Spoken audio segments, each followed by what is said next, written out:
주님의 부르심에 사역을 시작하고 30년 동안 주님의 인도하신 가운데 쉼없이 달려왔습니다.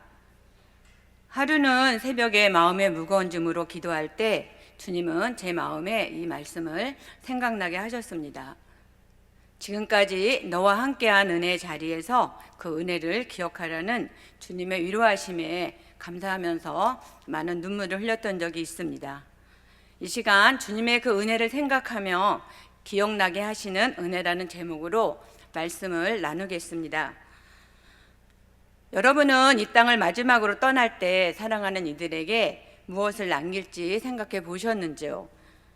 많은 사람들이 본인이 가장 중요하게 생각하는 것을 마지막 유언으로 남길 것입니다.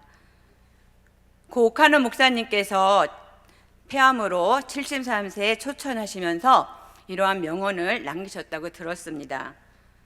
성도님들에게 천국이 얼마나 좋은 곳인가를 평생 설교하고 생명을 연장하기 위한 치료는 더 이상 하지 않겠다고 하시며 많은 성도들에게 아쉬움을 남기시고 천국 가셨습니다. 오늘 본문에서 바울은 영적인 아들 디모데에게 마지막 유언 같은 진솔한 말씀을 전하고 있습니다. 디모데 후서는 AD 66년경에 감옥에서 마지막 편지를 쓰고 AD 67년에 순교를 합니다. AD 32년에 다메섹 도상에서 예수님을 만나 회심하고 30년 동안 복음을 전했던 바울입니다. 바울은 디모데를 향해 이렇게 표현하고 있습니다. 디모데전서 1장 2절에서 믿음 안에서 참 아들 된 디모데에게 편지하노니, 또 디모데후서 1장 2절에서도 사랑하는 아들 디모데에게 편지하노니 하나님 아버지와 그리스도 예수 우리 주께로부터 은혜와 긍휼과 평강이 내게 있을지어다. 바울이 디모데를 향한 마음은 아버지의 마음이었습니다.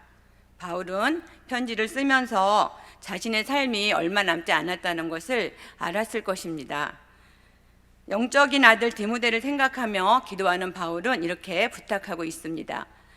디모데후서 2장 1절을 다 같이 합독하겠습니다. 내 아들아, 그러므로 너는 그리스도 예수 안에 있는 은혜 가운데서 강하고. 바울의 마지막 부탁은 디모데에게 그리스도 예수 안에 있는 은혜 가운데서 강할 것을 단호하게 말하고 있습니다. 모태신앙으로 유조모 로이스와 또 어머니 유니게로부터 믿음의 유산을 이어가고 사역하는 디모데에게 왜 은혜 안에서 강하라고 말씀하실까요? 이 말씀에서 강하다는 내가 스스로 강한 것이 아니라 누군가에 의해 강하게 되는 것으로 수동태를 나타냅니다.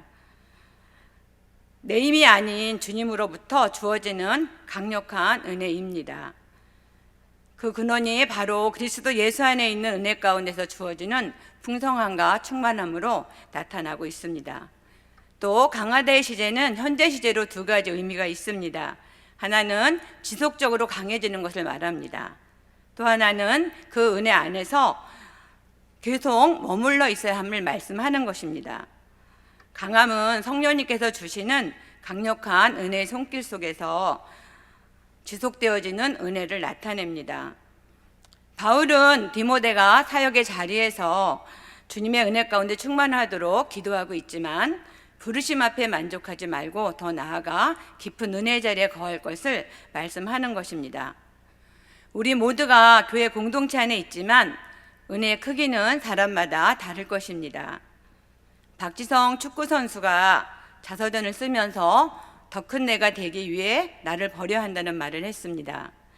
비워야 다른 것으로 채울 수 있고 가벼워져야 힘있게 앞으로 나아갈 수 있다고 말했습니다. 내 것을 버리고 비워야 할 때 더 크게 채울 수 있다고 말한 부분을 생각하면 그곳에 은혜의 원리가 있습니다. 은혜는 내 것을 내려놓고 주님으로부터 채워주시는 것을 누리게 하는 것입니다. 은혜라는 말은 받을 자격이 없는 우리에게 주님의 긍휼하심으로 거저주시는 사랑의 손길입니다. 선물처럼 거저주시는 그 은혜의 손길 속에서 더 깊은 은혜의 자리로 나가기 위해서는 우리는 내 생각과 또 내 자아와 내 고집과 또 세상적인 그 관념과 또 세속적인 그런 가치관을 내려놓는 것입니다. 여러분이 잘 아시는 이용규 선교사님이 내려놓으라는 책을 보면 내려놓음으로 인해서 주님의 은혜가 흘러가는 것을 말씀하고 있습니다. 또 이건에서도 내 인생의 가장 소중한 은혜, 더 내려놓음이란 책을 출판하면서 주님의 그 은혜의 손길을 간증하고 있습니다. 비우면 비울수록 채워주는 주님의 은혜 손길입니다. 우리 자신의 연약함을 있는 모습 그대로 드려질 때 주님은 우리에게 은혜를 주십니다. 우리의 약함이 주님의 강함으로 은혜가 흘러갑니다. 그 은혜를 입은 자로 더 풍성하고 강한 은혜의 자리로 나아갈 수 있는지 말씀을 통해 살펴보겠습니다. 첫 번째, 은혜를 입은 자는 가르치는 자리로 나아가는 것입니다. 디모데후서 2장 2절 다 같이 합독합니다. 또 내가 많은 증인 앞에서 내게 들은 바를 충성된 사람들에게 부탁하라. 그들이 또 다른 사람들을 가르칠 수 있으리라. 은혜 받으면 예수님 이야기를 하고 싶습니다. 많은 증인 앞에서 복음의 증거를 충성된 사람들에게 부탁하라고 합니다. 충성된 사람은 주님의 말씀에 순종하는 자로 사마리아 여인같이 주의 복음을 전하는 사람입니다. 요한복음 4장에 나오는 사마리아 수가성 여인은 남편이 5명이었고 또 현재 살고 있는 사람도 남편이 아닙니다. 그러나 그 여인이 예수님을 만나자 물동이를 던져버리고 예수님을 전하는 사람이 되었습니다. 이처럼 주님의 은혜를 받은 그 한 사람이 충성된 종으로 쓰임 받을 때 그 은혜가 흘러 넘쳐서 주님이 증거되어지는 것입니다. 고인 웅덩이 물은 썩게 됩니다. 주께로부터 받은 그 은혜와 사랑을 내 안에 가두는 것은 한 달란트를 묻어두는 어리석은 자와 같습니다. 한 달란트를 묻어둔 종에게 주님은 악하고 게으른 종이라고 하십니다. 충성된 종은 주님이 우리에게 주신 은혜와 사랑을 나누고 증거하는 사람입니다. 가르친다는 것은 복음의 영향력입니다. 은혜의 자리는 복음이 영향력 있게 증거되어지고 흘러가는 것입니다. 은혜가 충만할 때 그곳에 성령님의 역사로 인해 삶의 변화가 나타나고 주님이 증거되어졌습니다. 사도행전에서도 초대교회에 부흥의 역사가 있었고 또 나라마다 부흥의 시절들이 있었습니다. 우리나라 교회사를 보면 평양 대부흥의 역사를 통해서 복음의 영향력이 대단했던 것을 알 수 있습니다. 그 시대에는 말씀 사경회가 열리면 한 달 동안 했다고 합니다. 제가 학창 시절에도 부흥회를 시작하면 최소한 일주일씩 하면서 은혜를 받고 기도했던 추억이 있습니다. 가난했던 그 시절에 먹을 것을 준비해서 집회하는 교회를 찾아 그 짐을 지고 또 하루 이틀 걸어서 추위와 더위와 관계없이 사모하며 나아갔습니다. 간절하게 은혜를 사모했던 그 시절에 북한 땅에 부흥의 역사와 회개의 역사가 나타났습니다. 이처럼 주님의 강력한 은혜가 흘러갈 때 준비된 그 한 사람을 통해서 주님의 이름이 증거되어진 것입니다. 우리 디모데후서 1장 13절에서 14절 다 같이 봉독합니다. 너는 그리스도 예수 안에 있는 믿음과 사랑으로서 내게 들은 바 다른 말을 본받아 지키고 우리 안에 거하시는 성령으로 부탁한 아름다운 것을 지키라. 예, 여러분은 예수님으로부터 받은 사랑과 은혜를 어떻게 가슴에 간직하고 있는지요? 바울은 이 편지를 로마 감옥에서 쓰고 있는 것입니다. 몸은 갇혀 있지만 주님의 은혜 안에서 능력 있게 말씀을 선포하고 있는 것입니다. 환경과 관계없이 내게 주신 은혜를 나눌 때 그 사랑이 흘러갑니다. 교회가 성장하면서 또 제가 사역을 하면서 걱정하는 것이 있습니다. 코로나 영향으로 인해서 주일 예배만 온라인으로 드리고 한 주간의 삶을 우리가 무감각하게 살아갑니다. 또 주신 은혜를 잊어버리고 또 삶의 무게에 눌려서 또 영적으로 침체되어 힘들어하는 성도님들을 만나게 됩니다. 성도님들을 생각하면서 기도할 때 그 사역의 무거운 짐이 때로는 저의 마음을 많이 아프게 할 때가 있습니다. 여러분은 내 생각에 갇혀서 성령님의 은혜를 근심되게 하지 않기를 부탁을 드립니다. 우리 안에 거하시는 성령님의 능력을 의지하고 가르치는 자리로 나아가기를 부탁드립니다. 주님이 오늘 나에게 주신 은혜를 이야기하십시오. 또 상한 심령과 또 지친 심령들에게 예수님의 사랑을 나누십시오. 그곳에 은혜가 흐르게 되고 치유와 회복의 역사가 나타납니다. 우리 교회의 자랑스러운 다락방을 통해 순장님들의 성김과 헌신으로 인해서 이 시간까지 주님이 일하시고 역사했던 현장을 생각하면 많은 감사의 마음이 있습니다. 순장반을 통해서 순장님들이 수고하는 손길 가운데 순원들을 위해서 기도하는 그런 모습들을 보면서 우리 성도님들은 순장님들을 위해서 격려하고 기도해 주었으면 좋겠습니다. 순장반을 종강하면서 순장님들과 한 해 동안 감사했던 마음들을 나누며 주님의 은혜를 간증하는 것을 통해 저 역시 많은 도전을 받았습니다. 또 순원 한 영혼이 은혜의 자리로 나가기 위해서 수고하고 또 기도하시는 순장님들뿐만 아니라 또 말씀을 가르치는 자리에서 수고하시고 기도하시는 많은 분들이 있습니다.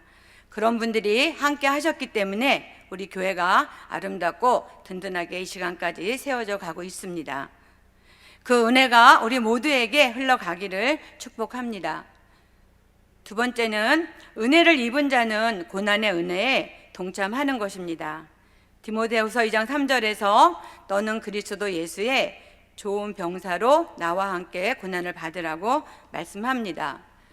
누구나 고난을 좋아하는 사람은 없습니다. 그러나 고난이라는 그 사망의 음침한 골짜기를 통과한 사람에게는 고난이 주는 흔적으로 은혜의 영성이 있음을 봅니다.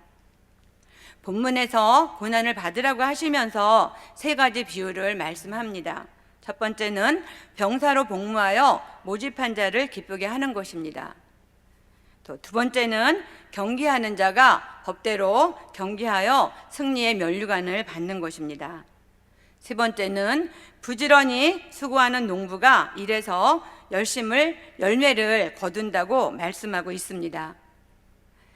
이 세 가지 비유에서 우리가 발견할 수 있는 것은 그런 훈련과 수고를 통해서 고난의 터널을 지나갈 때 결과와 열매를 맺을 수 있다는 사실입니다.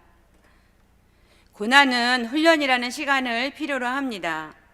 또 고난은 하나님 안에서 계획된 훈련된 장소입니다. 욥의 고백처럼 고난은 우리의 믿음을 정금같이 만든다고 말하고 있습니다. 바울은 고난을 피하라고 말하지 않고 고난을 이겨내라고 말씀합니다. 고 하용조 목사님께서 간암으로 5번째 시술하시고 회복하신 후에 또 강단에서 말씀하시면서 고난은 거품을 제거하신다고 말씀하셨습니다. 고난을 이겨낸 성도님들은 자기를 포장하지 않습니다. 고난은 다양한 모습으로 우리 삶의 현장에 다가옵니다. 어떤 사람은 사랑했던 사람의 죽음으로, 또 건강으로, 또는 물질로, 자녀 문제로, 또 부부 문제로, 여러분이 이렇게 교회 공동체 안에서 관계 문제로, 또 직장에서 또 관계 속에서 여러 가지 어려움 등으로 갑자기 다가오게 되는 것입니다. 그러나 이 고난을 통해서 주님은 우리를 연단하시고 하나님의 자녀로 다듬어 가시는 가정이라는 사실입니다. 고난 중에 있는 성도님들을 아픔을 보면서 내 중심적인 생각으로 함부로 말하지 않기를 바랍니다. 교회 사역을 하면서 마음이 제가 아픈 것은 남의 고난에 대해서 내 생각대로 말하고 또 판단하고 정죄하는 일들이 있습니다. 그 말 한마디에 던진 돌을 맞고 마음이 아파서 또 밤새우는 성도가 있는 것을 기억하면 좋겠습니다. 그래서 저를 비롯해 우리 모두는 말할 때 생각하고 말하는 좋은 습관을 만들어 가면 좋겠습니다. 고난 중에 있는 성도들의 아픔을 보면서 공감하고 기도해주고 옆에 있을 때 또 그들은 이겨낼 수가 있습니다. 빌립보서 1장 29절에서도 그리스도를 위하여 너희에게 은혜를 주신 것은 그를 믿을 뿐 아니라 또한 그를 위하여 고난도 받게 하려 하심이라. 이처럼 은혜와 고난은 함께 가는 것입니다. 빌립보서 2장 22절에서 디모데 연단을 너희가 안 하니 자식이 아버지에게 한같이 나와 함께 복음을 위하여 수고하였느니라. 바울과 디모데는 복음을 전하며 많은 핍박과 어려움을 겪었습니다. 바울이 복음을 전하다 차짓한 바닥에 갇혀서 불평하고 원망할 수 있는 환경입니다. 그러나 그러한 상황 속에서도 사랑하는 아들 디모데에게 고난을 받으라고 담대하게 말하고 있습니다. 저와 여러분은 이렇게 사랑하는 자녀에게 고난의 자리에 초청할 수 있을까요? 그러나 바울이 이렇게 고난을 받으라고 이야기할 수 있는 것은 주님이 주신 그 은혜가 너무 크기 때문입니다. 바울의 고난은 여러분이 잘 아는 것처럼 매도 많이 맞고 감옥에도 갇히고 나그네 인생길을 걸어갔지만 바울에게는 자신을 주눅들게 하는 연약함이 있습니다. 바울의 그 연약함과 무거운 짐은 주님을 모를 때 주님을 사랑하고 섬겼던 그 신실한 스데반 집사를 돌로 쳐 죽인 걸 생각하면 주님의 그 사랑과 은혜를 생각할 때마다 너무 커서 아마 견딜 수 없었을 것입니다. 이처럼 바울이 복음을 전하면서 고난 가운데서 고난을 받으라고 선포할 수 있는 것은 바울에게는 그 주님의 은혜와 사랑을 알기 때문입니다. 캐나다 큰빛 장로교회 이면수 목사님께서 북한 선교하시다가 북한 감옥에 갇히셨습니다. 갇혀서 먹지도 못하고 노동을 하면서 몸무게가 23kg나 빠지고 죽음 직전까지 갔다고 합니다. 그러나 감옥에서 기도하던 중 하나님께서 꿈을 통해 회복시키실 것을 알게 하셔서 그걸 감당하시면서 북한의 실상들을 보게 하셨습니다.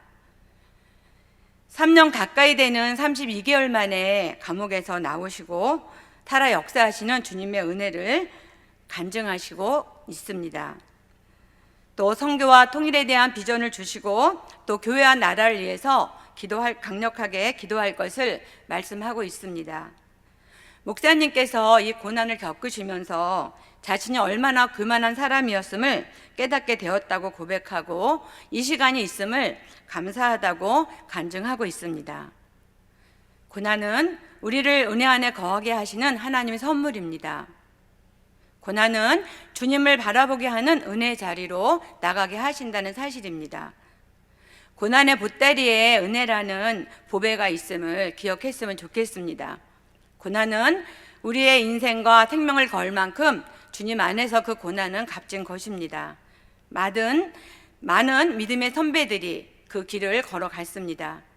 로마서 8장 17절에서 자녀이면 또한 상속자 곧 하나님의 상속자요 그리스도와 함께한 상속자니 우리가 그와 함께 영광을 받기 위하여 고난도 함께 받아야 할 것이니라. 고난의 은혜는 영광이 있는 주님의 선물입니다. 세 번째로 생각할 것은 은혜를 입은 자는 주님의 그 은혜를 기억하는 것입니다. 우리 디모데후서 2장 8절 다 같이 합독합니다. 내가 전한 복음대로 다윗의 씨로 죽은 자 가운데서 다시 살아나신 예수 그리스도를 기억하라. 여러분은 힘들고 지칠 때 누가 가장 먼저 생각나고 찾아가게 되는지요? 저는 개인적으로 일어날 힘이 없어 지쳐 있을 때 지난 날을 돌이켜보면서 이 시간까지 인도하셨던 그 주님의 일하심을 묵상하다 보면 주님의 인도하심을 얻게 됩니다. 우리가 힘들고 지칠 때는 잠시 방황할 수도 있고 낙심할 수도 있습니다. 그러나 주님은 은혜의 손길로 우리를 다시 찾아오십니다.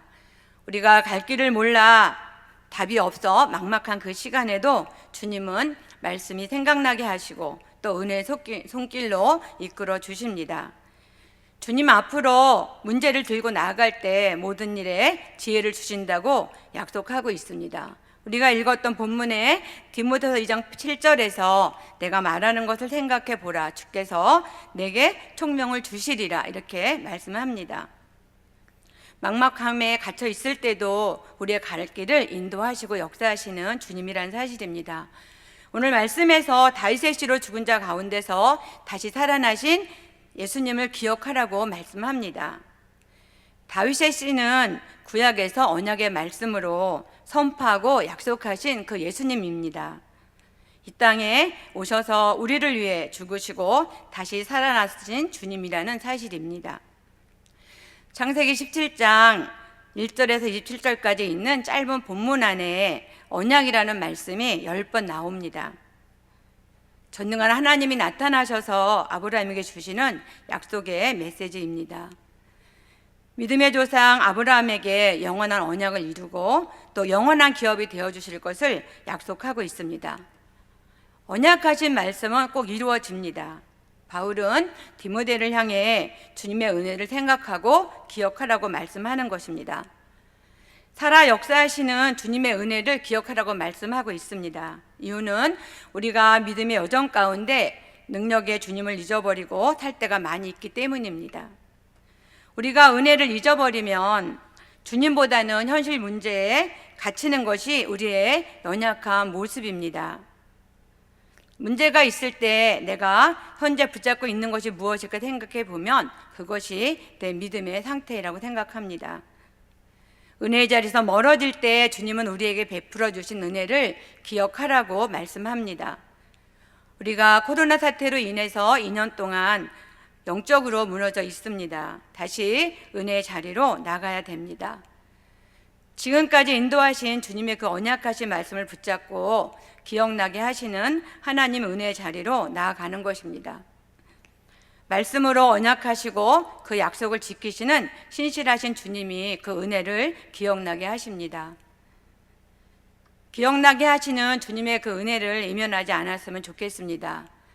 이 시간 수요예배 자리에 나오신 우리 성도님들이 심령에 그 주님의 강한 은혜가 임하는 기도의 자리가 되시기를 바랍니다. 고난의 은혜가 주님이 사랑임을 깨닫는 시간이 되시길 바랍니다. 지금까지 우리를 인도하셨던 그 은혜를 기억나게 하시는 주님의 사랑으로 회복되어서 그 사랑과 은혜를 누리시기를 축복합니다. 말씀을 맺습니다. 주님은 우리에게 은혜를 주시기 원하십니다. 아무 조건 없이 만나주시고 은혜 주시는 주님 앞에 담대하게 나가십시오. 그 깊은 은혜의 자리로 나가기 위해 그 받은 은혜와 사랑을 나눌 때 그 자리가 바로 가르치는 자리가 되는 것입니다. 복음이 증거되어지는 곳에 때로는 고난이 여러 가지 문제 속에서 우리를 막을 수도 있습니다. 그러나 그 고난은 정금 같은 믿음으로 재창조되는 시간입니다. 저와 여러분이 사역하다 지칠 수 있지만 그때도 주님은 새 힘을 주시고 우리 은혜를, 주님의 은혜를 기억나게 하십니다.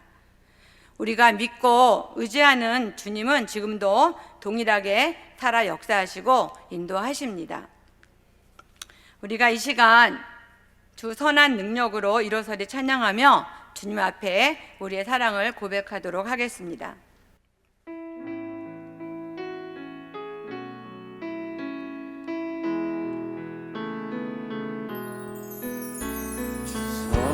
선한 능력으로 안으시네 그 크신 팔로 날 붙드시네 절망 속에도 흔들리지 않고 사랑하는 주 얼굴 구하리 선한 능력으로 일어서리 주만 의지하리 믿음으로 우리 고대 안에 주 오실 그날 영광의 새날을 맞이하리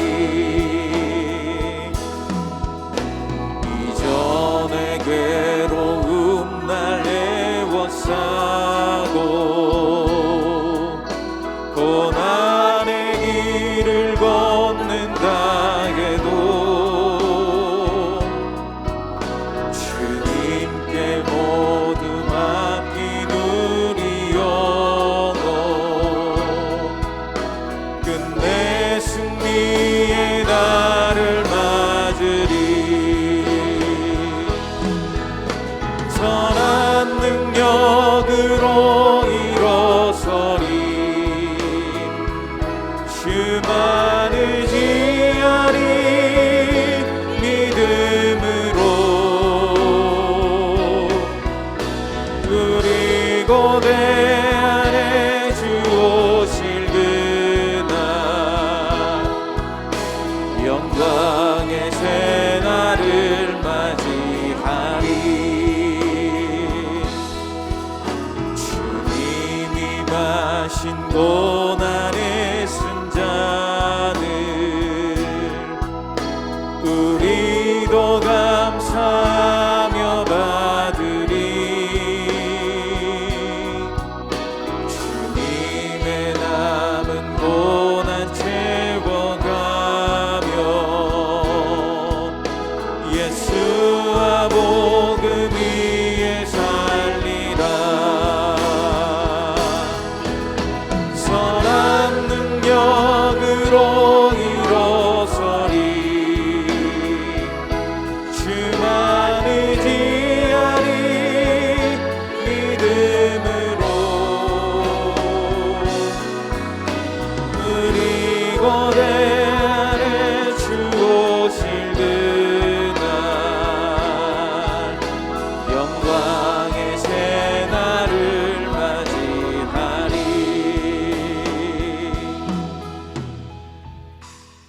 우리가 이 시간 말씀을 생각하며 세 가지 기도 제목을 읽고 주여 부르고 통성으로 기도하겠습니다. 첫 번째, 은혜 주시기를 기뻐하시는 주님 앞에 사모하는 심령으로 나아가 충만함으로 우리를 통해 주의 복음이 증거되어 가르치는 자리로 나아가게 하옵소서. 고난의 자리에서 주님과 동행하며 정금 같은 믿음으로 빚어지게 하시고 회복과 치유되어 주님의 이름이 증거되게 하옵소서. 힘들고 지칠 때 다시 기억나게 하시는 은혜 자리로 나가게 하시고 믿음으로 반응하며 성령 충만한 심령으로 승리하게 하옵소서. 우리가 이 시간 다시 한번 주님의 주신 은혜를 기억하며 이 말씀을 생각하면서 누가 주여 한번 부르고 통성으로 기도합니다. 주여